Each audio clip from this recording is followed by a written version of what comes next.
හැම වැලිවිටීමේ සම්බන්ධ වීඩියෝ බලලා ගොඩක් කට්ටිය ප්‍රශ්න අහලා තිබ්බා. ප්‍රතිකාර ගත්ත ගොඩක් කට්ටියට නම් අඩුලා තිබ්බා. පළවෙනි ප්‍රශ්න තමයි අහලා තින්නේ මේ තරුණ කාලේ සම වැලිවට එන්නේ ඇයි කියලා.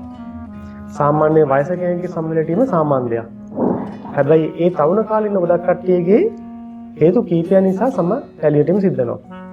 පළවෙනි දේ තමයි ඒගොල්ලෝ හැම සුදු වෙන්න ගන්නා වූ රසායනික ඖෂධ. නැත්නම් රසායනික ආලේපන වර්ග. මේව නිසා කෙටි කාලෙක සම සුදු වුණොත් ඒකේ තියෙන විෂ තත්ත්ව නිසා සම ඉක්මනින් දුර වෙලා හැමේ කොලජන් නිර්මාණය අඩු වෙලා සම වැලිවීම සිද්ධ වෙනවා. දෙවෙනි හේතුව තමයි යම් කිසි කෙනෙක් එයාගේ ඇඟේ උෂ්ණ වැඩි නම් එයාගේ ඇඟේ වාතය වැඩි නම් මෙන්න මේ හේතුන් දෙක නිසා සමේ කොලජන් නිෂ්පාදනය අඩු වෙලා සම වැලිවීම සිද්ධ වෙන්න පුළුවන්.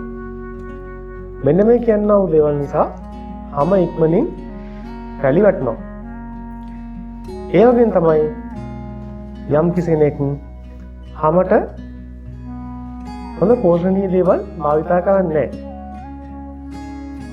එහෙම නොකර හිටියම මේ සම වැලි වැටෙනවා.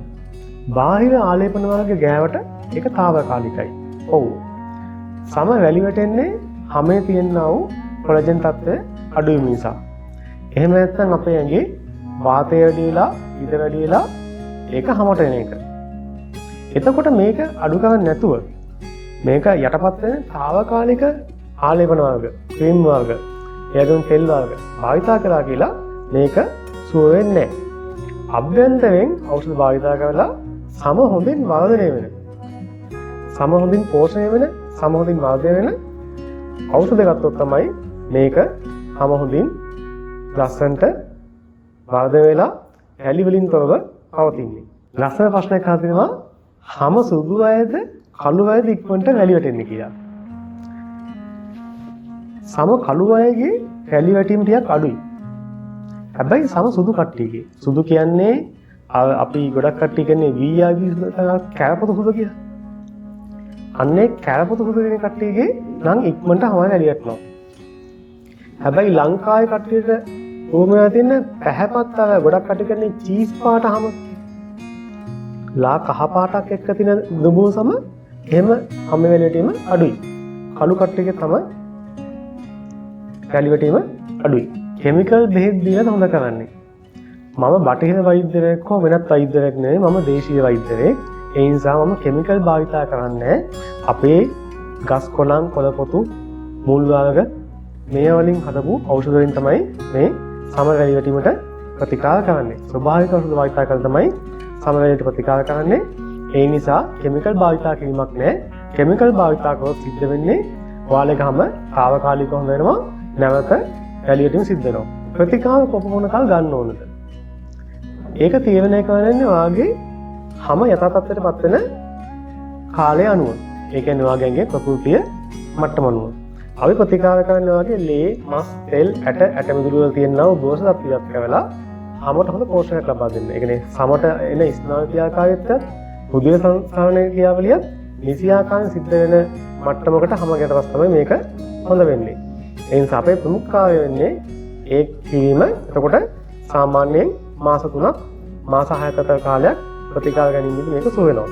හැබැයි නුසුදුසු ආහාර පාන සහ ඇඟට අනවශ්‍ය ආහාර පාන ගැනීම, රාත්‍රී නිදිමැරීම මෙන්න මේ වගේ දේවල් නිරන්තරයෙන් කරක හිටියොත් නම් මාස 3 මාස 6 නෙවෙයි අවුරුදු 20ක් ගියත් ඔක හොඳ කරගන්න බෑ. මත්පැන් වලට මේ සම වැලිවැටීම සිද්ධ වෙනවද? ඔව්. මත්පැන් වලට ඇඟේ ධාතු ක්ෂය වීම සිද්ධ වෙනවා. ලේ, මස්, තෙල් හැම එකම ටික ටික ක්ෂය වෙනවා. එතකොට මේ සම වැලිවැටීම ඉක්මනින්ම සිද්ධ වෙනවා. ඒ නිසා මේ සම වැලිවැටීම ප්‍රතිකාර කරන්න කට්ටිය ඉන්නවා නම් ඉක්මනින්ම මේ මත්පැන් භාවිතාවය නවත්තන්න වෙනවා. ඔන්ලයින් ක්‍රීම් එකක් දෙකක් එවන්න බැයිද කියලා අහලා තියෙනවා. ඔන්ලයින් වෙන ක්‍රීම් අපි ගාව නැහැ. මොකද අපි ප්‍රතිකාර කරන්නේ අභ්‍යන්තරයට. බාහිර ආලේපනයක් ලබා දෙනවා. ඒක දේශීය ආලේපනයක්. ඒකත් දෙන්නේ රෝගියාගේ අභ්‍යන්තර ප්‍රතිකාර කරන අතරතුර පමණයි. එහෙම නොකර මේක හොඳ කරන්න බෑ. මොකද එහෙම පිටින් ගන්න දේවල් වලින් සිද්ධ වෙන්නේ తాවකාලික සුවය පමණයි. අපි නිසා අභ්‍යන්තර ප්‍රතිකාර කරලා ඇගේ සියලුම ප්‍රතිශතකණය කියා වර්ධනය කරලා සමය පෝෂණය වර්ධනය කිරීම. මෙන්න මේ කියන කාරණා කරලා තමයි අපි සම වැඩිවීම සුව කරන්නේ. එහෙම නොකරනම් කරන්න බෑ. සමත් එක්ක මාංශ පේශී ඉල්ලා වැටීමට ප්‍රතිකාර කරනවා. ඔව්. සම වැඩිවීමත් එක්ක සමේ මාංශ පේශී ඉල්ලා වැටීම. විශේෂයෙන් උදරයේ, කපුවේ, තට්ටම්වල, කලවවල එන්නා වූ මාංශ පේශී ඉල්ලා වැටීම සඳහා මේ අපි කරන ප්‍රතිකාර පද්ධතියම සාර්ථක නොව. ඒ නිසා ඒ සඳහාද මේකම ප්‍රතිකාර ගන්න කෙනෙක්ට අවශ්‍ය නම් ප්‍රතිකාර ගන්න පුළුවන්.